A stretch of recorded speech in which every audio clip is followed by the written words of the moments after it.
Good evening. This is the December 7th Economic Development Commission meeting. I am Cheryl Poirier. I have here with me John Stratton and Mona Colwell, as well as Jen D'Amato, our clerk. And we have, I believe, 2 EDC members coming in. MJ DeRizio, are you there? I'm here. Welcome. And Jean Wilczynski, are you here? Yes, I am. Very good. Welcome. And I'm assuming we have 1 member of the public, and that would make us 3 call-ins? That's right. Hello, hello. And we have 2 EDC members excused, Wendy Russell and Sherry Cote. So I think that's all of us.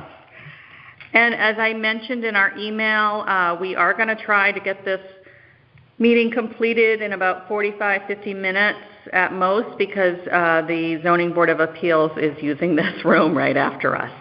So I want to welcome everyone, and I am next going to ask for a motion to approve the November 2nd meeting minutes. I move. John, thank you. And does anyone second that? I'll second. Mona, thank you. Any discussion?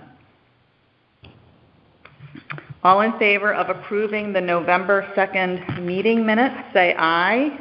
Aye. Aye. Aye. And Aye. I'm just looking at the math here. We have 8 members, and we have 4. So we have half. Jen, do you know this? Do we have a quorum with half? We have 5. There's 5 of you. Oh, that's right. Yes, counting myself. Okay. So there's 5. Okay. So we do have a quorum. Okay, so the meeting minutes are approved. Thank you. Next, we have economic indicators and our real estate update. MJ, I do know that you sent us all a very comprehensive email this afternoon. Would you like to just give us some highlights, please? Well, the highlights are that nothing much has changed. I was surprised that there wasn't more activity on the commercial side. There was the closing of the property on Huntley, and I don't know what they're going to be using it for just yet. But I did notice that the properties on Hartford Avenue and the former silo aren't going anywhere, and that the marina, is back. Housing, pardon me? Just back on the market, yes. The marina, yep. Yes, it is. Okay, thank you. And go ahead. Nothing going on with Cherry Stones that I know of. I don't know what the issues are there. Everybody's being pretty tight-lipped. Okay, and you were going to say about residential? Residential is moving along. We have horribly low inventory, but things that are coming on. People are doing their homework. They're not bidding like crazy, but there's still multiple offers, and things are, closing fairly quickly. More quickly than normal, but not as quickly as COVID. I looked at the inflow-outflow report, and they're kind of a wash, people moving in, people moving out of Connecticut in the short term. In the long term, the trend is slightly moving out. Let's see. I made a comment. Interest rates came down a little bit the other day. Wages were up. So from an economic standpoint, those things kind of are at odds with each other. Inflation is still an issue. I think people can afford mortgages that want to purchase a house. They're more worried about the heating, the lighting, those costs that go with home ownership. So as far as I know, those are the drivers. We're coming into the holiday. Activity is still robust, but with little inventory, that's all relative. So that's it. No jobs, no job growth. Oh, by the way, most of you might have heard, but Sikorsky lost a huge contract today to a firm in Texas, and so that puts a big dent in any additional job growth in Connecticut. That's still problematic. EB is hiring, but a lot of jobs are getting shifted into Rhode Island. I know they're expanding the waterfront there to accommodate the new subclass. I don't think you're going to see a lot more rapid growth over there until they can get some of that work accomplished. So my spies say at EB. Yeah, Let me just say, Joe Kamian has joined the meeting. Yeah. Thank you. Yeah, MJ, I was actually at Sikorsky's factory last week. I took my students there on a tour, and the impact of losing the contract is significant. And we actually do have some people in town that work for Sikorsky. As far as EB, I'm not as worried. What's happening is the initial fabrication of the subs happens at Quonset Point in Rhode Island, but once they build the cylinders, then they are barged to Groton for assembly.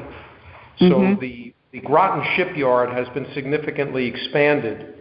So I think we're okay. Because, I mean, EB is going to be the engine driving the economy for us here in the foreseeable future. Clearly. There'll be lots of jobs like welders and that sort of thing, machinists. They actually, what's particularly interesting is compared to the last subclass, this new Columbia class, the available talent pool is roughly a third of what it was the last time that they started a new class of submarine. And that's a pretty interesting commentary. You know, we've sent all our kids to study the arts and so on, and nobody's learning how to weld and how to fabricate and, you know, those other things that pay six-figure salaries, you know. Right. So anyway, it's hopefully the things are starting to move in the right direction, though. We would hope so, because what I read from the banker's report last week was that the job growth is anemic here, and that's frightening, because that's going to drive the housing more than anything. And then, of course, we just floated a $54 million bond for the schools, and based on a huge population growth projection, and there are no jobs. So it's going to be interesting to see how everybody responds if this economy doesn't quickly turn around. No, it's a concern. The school population expansion is probably predicated on sewering the beach areas, turning them into year-round, filling them up with children. I actually don't think so, because they use a firm that's used statewide for the projections on student population. So it actually wasn't specific to Old Lyme, but the problem with the numbers that they used is they were based on growth during the time when our schools were open and everybody else was closed. So they were using tainted numbers to begin with. And so we fought, myself and a couple of other people, against that projection. And Jim Miller, who's on the Board of Finance up in Lyme, did an amazing presentation several times to the Board of Education. He and Advisor admitted no less than 3 times publicly that he felt that those numbers were overinflated. And yet they based all of these decisions for the past 12 months on overinflated numbers that would make it seem like our school population was going to grow by 300 students. So it was all based on false information. And tonight, well, I was looking more at the economics of it, like how much more pocketbooks are going to get pinched with low job growth. You know, so I don't, whatever happens there, but that's another little pinch that the average person mightn't have in the region right now. So we'll see. Agree. Okay, thank you. Business openings and closings, not a lot to update there. Copies, I think, is still working to open. That was what I last heard. Kathy's or Pearl? I'm sorry, Pappy's Taqueria. There's a new liquor store that will be going in at Point of Woods. And Nightingale's is doing a overhaul renovation indoors. And they will be, I believe they're having an open house on the 17th. And I have a message in to them to see if they'd like a ribbon cut that morning. Will that be Carla's again? Or no, that is going to be Nightingale's. Carla's has taken her business. Right now she's doing catering. And I've heard rumors of where she is opening, but nothing solid, so I don't want to say it in a public meeting. But I think the decision was made among them all that it was a hard business model to have someone trying to run a restaurant and make enough money to live on within a nonprofit organization. I was wondering about that, if I can divert, but it's relevant. The nonprofit cafe at the Flo Grizz and possibly one at the Academy. I mean, they are also nonprofits. I think it's a wonderful thing, but I think what I was wondering about was how much of an analogy can we draw between those and the Nightingale nonprofit. On the other hand, your point about earning a living from one place, you don't have to do that if you already have the people there, the bodies are there, and essentially a captive audience, a captive market. Well, I Yeah, can comment on that. Let's use the Flo Grizz as an example because that's an existing organization. They have a bookstore and a shop, whatever you want to call it, that's marginally profitable for them because of their tax structure. You know, you can do your bookkeeping any way you want, basically, and still maintain your nonprofit status, and it's all very legitimate. All the money they make obviously goes back into the museum. It's not like they're, out expanding and doing all kinds of things. So I imagine that the Academy will do the same thing when they get their overlay zone approved. Their bookstore is probably going to be able to sell, the art supply store will be able to sell that kind of stuff, and if they have any kind of food or beverage service, that'll fall under an umbrella. But it's my understanding of these nonprofits that those businesses really allow them to get a revenue stream to support their overall mission without relying so heavily on a donor base. And that's all that is. Carla's obviously didn't have that advantage, so that's the biggest difference. Yeah, and I'm pretty familiar with the museum's financial structure, and again, I don't want to get into it in a public forum, but one difference for Carla's, Cafe Flo at the museum is completely booked throughout the summer, and the per person ticket, or not ticket, but revenue per person is much higher than going into a small coffee shop and buying a coffee. And well, John, I know you would get a breakfast there or something, but the revenue is coming in. If you're giving back to your nonprofit 5% or 10%, she was just dealing with a much smaller gross revenue. Right. Okay. I guess I have one more thought. And this, MJ, this has to do with the Gulf Station, which is the way I think of the name of the unknown property on shore. So that's for sale for $280,000? That's what the online information says, yes. I think it's wonderful to have action. Yes. Here. Definitely. It was acquired by an LLC out of Farmington, Connecticut, and apparently there are buried tires on the site that has become the latest hiccup. I can tell you that when I saw the ad that said that the site had all kinds of free and clear reports, they had some free and clear reports, but the site still has environmental issues, I can assure you. So, they know it. They did their due diligence. Whatever their business is their business. But I think that we have to, be careful about which direction they're headed because it's going to take a while. Unless they have very deep pockets, I don't even know what they plan to do with it. Well, it would be nice to see it polished up. Yes, it Most would. definitely. And we can perhaps talk more about that when you report on Shoreline Gateway. I will. Okay, marketing promotion. Wendy is excused this evening, and she said things are kind of status quo on the Eastern Regional Tourism District. Okay. That will now move us into economic revitalization efforts, Shoreline Gateway. Okay. Joe? So at the last meeting, we reviewed that the survey responses, which were lacking young residents, and 88% of the responses were from Shore Road. Respondents very proximate to Shore Road. So I think really too few from the rest of the town. There's a need for more outreach to try to get more input. The Big Y had bid on the old shopping center in that auction.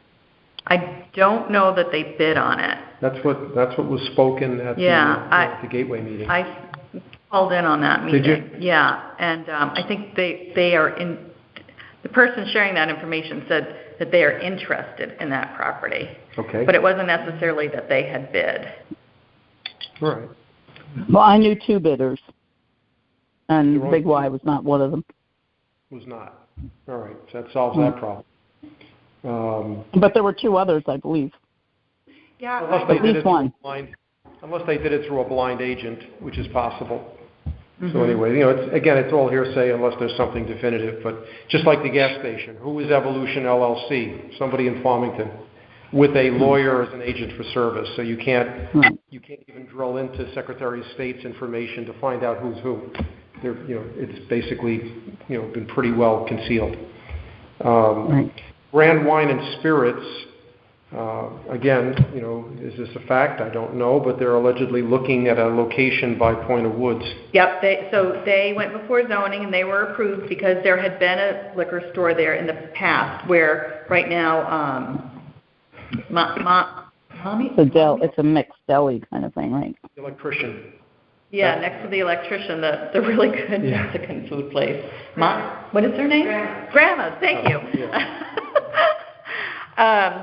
So they're taking part of the space that Grandma's has been in, and I don't know if Grandma's is taking a smaller. At the zoning meeting, it wasn't clear what Grandma's was going to do, but yeah. So the liquor store is going in that spot. And then the I-95 study was talked about, and that the Connecticut Examiner has a write-up. It appears they intend to reconfigure Exit 71, so I don't know exactly what's going to happen there. So I 4 miles. Is that related to the railroad shift, or is that just because they want to do it? I-95 expansion and widening. So I was concerned about that because that affects our light industrial zone. And my understanding is the plan that's drawn up is that they want to, it's going to be hard to convey to people on the phone, but they want to combine 72 and 71. So you know how sometimes you'll take an exit, like when you're going to Bradley Airport, there's several exits together. Right. It would be that kind of thing where everyone's leaving the highway together, and then you would get off 70 or 71, and then you would go, the entrance to the highway would be past 71. I meant 72. 71 and 72 are together. I misspoke. Going southward, when you get off Rocky Neck and 4 miles. blends right away into the... Yeah, and that is really And that's the danger they're trying to... That is dangerous. Yeah. Because what happens is you've got people trying to exit, and prior to the volume being as high as it was, as it is now, it wasn't as much of an issue. Now it's an issue. If I'm coming southbound during rush hour, I get off at Rocky Neck. Yes. I don't try to get off at 4 Mile because you're liable to get killed in the process. So, Well, I'm curious to know how the I-95 plan is going to integrate with the new railroad plan resurfacing. Well, is that railroad plan really a plan, or is that just a reactivation of the old plan that was shut down a few years ago? Specifically... Well, if I wanted to be kind, I would say it's a new plan, which I doubt. But in any case, there are 2 projects that are going to possibly physically parallel each other through the same neighborhood. So I'm just curious to know if anybody knows anything more about that. John, can you do research on that for us? I'd be for happy next month? to. Okay. I've heard from a committed source that said very confidently that the state was planning to put a tunnel under the river for the railroad. Well, I don't know what information they're privy to, but it sure as heck hasn't been in any published source. That was one of the proposals 5 years ago that was, well, where's exactly it going to go underwater? Have you done any geological studies? Do you know where it's going to go? Do you know where it's going to surface? And no answer for that. So, I was at a meeting where Senator Blumenthal proclaimed that the railroad bridge replacement is underway, which would seem That they, I understand, is in more further along. right. So it would seem counterintuitive that they're going to do a tunnel if they're going to spend money to replace the railroad bridge. A lot of money. Oh, please, it's the federal government. They'll move the railroad bridge because it's old, and then they'll go and reconfigure the whole railroad. You should know better. But that, I'm not being facetious. I really believe that would happen. but that tunnel has to surface somewhere on this side of the river. I don't think there's going to be a tunnel, but neither here nor there. It's just in general, the grand plan is two major projects going through our community. Yeah. So John will research the railroad thing, and I am just looking up the name of this website. There's a website where you can follow along the project for I-95, and I'll find that and share that with you. Also, Greg Strode's, It's called I95EasternCT.com, and they had a public comment open. I think I emailed that all to you.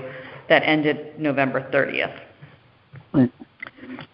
Okay, Halls Road, that at the very last minute did not go before zoning. There was some sort of glitch. I don't know what the glitch was. So they may be going in front of zoning again in December. I need to see if the presentation has changed at all. I can't make my comment based on a presentation we haven't reviewed. So I will be very cognizant of that, and, you know, we'll figure out if we are commenting or not on that. I don't know if they're going before them December or not. Zoning, they would go before zoning. Okay, what are we... I'm just switching through pages here. Okay, so that's Halls Road. Newer additional business, Lima Line Chamber of Commerce. The board of the chamber met in November. And Jean, please feel free to share anything as well. But I think the bottom line message is that they are doing some fact-finding and analysis on whether or not it makes sense to close down the chamber or if it should continue. Everyone has been given assignments on what to look into, everything from the Jean, help me. I'm at a loss tonight with words. What is the Okay. what's so that? we're reviewing the bylaws. Bylaws. A couple people are talking with the Old Saybrook Chamber about some different options. There's a discussion on, the scholarships, and also on the company that CMRK, I believe, is the company that holds the not dumpsters, but the clothing collection that really funds most of the scholarships, and then a few other items. But and then the plan is to regroup in January and make some decisions. And Can you tell us who the board is, who those members are? I mean, Oh, God. Okay. was it a well-attended meeting? So the president is Rick Shriver. Shriver. Heather was not in attendance as vice president. Lori Walker, Jean Wilczynski, Suzanne Thompson. Tim Griswold is the treasurer. Tim Griswold is treasurer, thank you. And I helped facilitate the meeting. Is there anyone else there, Jean, that I can think of? I don't think so. I think that was it. And then also, am I correct in saying that the plan is to, in fact, do scholarships this June, regardless of what else happens? I believe that's correct. Yeah, okay. Okay. Is that so their sole mission? No. No, it's to promote business in Old Lyme and Okay. In Lyme and Old Lyme, technically. Lyme and Old Lyme, excuse me, yep. Okay. Okay. So we'll report back after that June meeting. Thank you. Thank you. January. I'm looking at the Oh, my word God. June. I'm June. looking at my notes. They say they're talking about when the scholarships are. Okay. All right. All right. Other business, our February meeting will be held in the mezzanine conference room, so we will be unable to phone or record that meeting. And one other piece of business I have is I'm still on the Comprehensive Economic Development Strategy Committee for the RiverCog. We had a meeting this morning. I'll forward to you the materials they sent out today, but they're starting to put together some strategic directions based on the big concerns that they found in their public outreach. Let me just see if I can pull. Was that the event that took place in Old Saybrook that you had us go to? If we could make it, yeah, to do the stickers. Mm-hmm. Yeah, I went. So I'll just read the 5 issues, and I will send this to you all. But so these are the economic development issues facing RiverCog. So it's from us up to Middletown and over to Clinton. Number 1 issue, pursuing tech companies is a priority, but inadequate infrastructure such as sites, sewer, roads, utilities, and limited large sites for development. Number 2, towns want to pursue new business or development opportunity, but staff and leadership capacity is limited in a number of communities due to size and resource base, and there is local apprehension to change. Number 3, region needs workers, but demography, aging population, more diverse, younger population, etc., is shifting, and housing affordability and availability is a major workforce and population retention issue.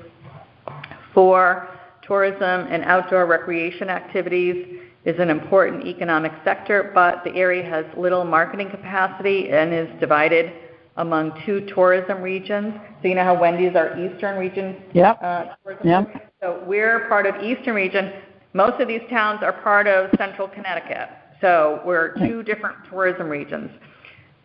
Some of the outdoor amenities lack appropriate infrastructure like parking, signage, etc. And then number 5, supporting remote workers, work from home, and locally owned businesses is a priority, but limited broadband infrastructure, Joe, types of business spaces and regulations impacting business models may be limiting factors. So those are the 5 key issues they came up with, and I'll send these out to you. They're starting to draft some recommended actions. One item that wasn't on their list is the pretty much uncontrolled cost of Eversource power. That for any enterprise, I mean, if you want tech, if you want to try to attract a data center, good luck. They're not going to come to a place that has 2.5 times the price of power anywhere else in the middle. No, Wendell solved that, Joe. Wendell solved that. Cheryl, can I ask a serious question? Hold on one second. Just a second. Hold on. Can you email me, Joe, what you just said about Eversource, and I'll incorporate that into what I need to send back to them. Go ahead, MJ. Thank you. Is there any are there any guidelines for who is a member of the RiverCog, like you are, officially a member versus a volunteer? And is there any outreach to bring in any student participation from the colleges? I mean, we seem to talk an awful lot about why people don't stay here after college. I think their input would be valuable. Do they do anything like that? They might. The member. I don't know how it's structured, but the member of RiverCog isn't me. It's the town of Old Lyme. So, and Tim goes to a lot of meetings, as do some other people. But I will add that to the comments. I mean, I think that's an important variable that we're all just guessing about and talking about. And I know there are parents that have insights, but as a body, I think it would be useful if the towns, or 1 or 2 of them, could at least tap into some senior or junior in college who's interested in government and public administration that might be interested in participating. Right. And I don't know what sort of internship programming they have there, but I do know one of the pieces of the conversation today was about enhancing quality of life options for all residents. And one of the recommendations is to promote mixed-use, walkable, vibrant communities in the region's town centers that are attractive to young professionals as well as families and retirees. Well, someone made the point, you know, if you get these young professionals in here or younger adults, working adults, everything closes at 8 p.m. I know. You can't do anything at 9 p.m. So, Well, you know, how do we? And so it was really a chicken and an egg conversation. Like, you got to get them here, and then the businesses will see there's a population that wants them open past 8 p.m., so they will, but they're not going to open past 8 p.m. if the, you know, restaurant is empty or whatever. So I remember years ago talking to the people at EB at the last launch of the last class of subs they finished up. And he talked about the hiring at that time that was coming forth, which we're now in the midst of. And he said that they like to recruit from in-state because they feel people have a bond here. But one of the issues that they're facing is that there's no quality of life for these young people. They love moving into New London. They don't care about the taxes. They don't, because they're going to make the money. They don't care about the schools. They're not ready to have kids. But they'd like to keep them here. And there's no, he said, for example, there's no Starbucks in New London. So I think they're migrating to the cities. They're not going to migrate to Old Lyme, for example. Saybrook might have more of an allure, and maybe to some extent Niantic. But there's no hub. And the Niantic Theater is closing permanently. So any little cachet kind of thing that we had to offer a younger population is slipping away from us. So that's the only reason I bring up the whole student thing. I'll just counter that you know, my middle daughter, who's 36 years old, has moved back to town, you know, with her husband and my grandson. So I think more of it has to do with the employment. You know, if there's jobs, clearly, in the area, you know, they will come. And we have seen a withering away of so much, you know, that you know, it's coming home to roost. She and her husband both can work remotely. So it's interesting.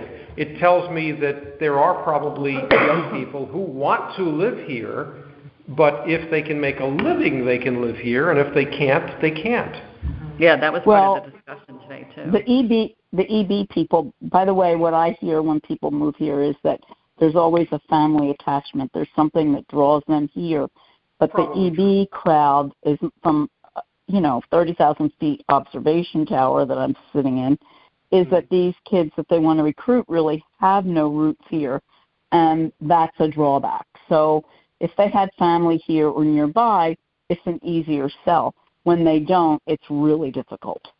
Yeah, I've heard anecdotally that they can, you know, EB is drawing some young people here, but as soon as they're ready to start a family, they're moving back to Michigan or wherever their family is. Correct. So they're losing Exactly. people early in the I think that's a trend outside of Connecticut too, because my husband and I have rentals in other states, and as soon as people get married and have kids, they want to go home to their parents. Yeah. And I think that's great. I mean, I like that trend, and so we can capitalize on that too. There's a lot of people that grew up here that come back. They really do come back, and as long as the schools stay great and the taxes stay relatively low. We are relatively low compared to our neighbors. They want to come back. I hear it all the time from people with kids. But then it's Joe's horse, which is the jobs. Yeah, we got to have the jobs here. Right. Okay. I'm going to keep us moving along just because our next meeting folks are out in the hallway. I believe next is public comment. Do we have any public comment? Oh, I'm sorry. Actually, before public comment, is there any other business, new or other business, by commissioners? All right. Is there any public comment? No, thank you. All right. If that is it, do I hear a motion to adjourn our meeting? So moved. That's Joe, and anyone second that? I'll second. All right, Mona, thank you. Thank you for attending the meeting, and we will see you next month. Have a good holiday season. Thank you. You too. Thank you. Bye, everybody. Bye. Feel better. Thanks.